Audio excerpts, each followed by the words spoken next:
Hello বন্ধুরা, তোমাদেরকে সবাইকে স্বাগত। আমি সকাল সকাল রেডি হয়ে ঘর পরিষ্কার করে এবার বাজারের জন্য রওনা করলাম। এবার বাজার থেকে এসে আমি রান্নার জন্য সব কিছু গুছিয়ে নেব। আজ শনিবারের রান্না নিরামিষ, পটল পোস্ত, বেগুন ভাজা, কলা ভাজা, পেঁপে সেদ্ধ আর মুগ ডাল।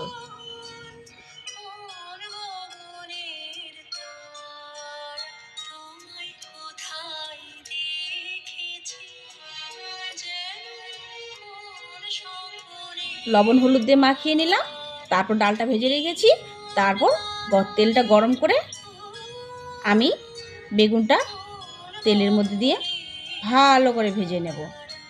আমি তেলটা গরম হয়ে গেছে, এবার বেগুনটাকে ভেজে নেব, একটা একটা করে সবটাই ভেজে নেব। এটা কিন্তু কুলেখাড়া রস, প্রত্যেকটা মেয়েদেরকে কুলেখাড়া রস খাওয়া খুব দরকার।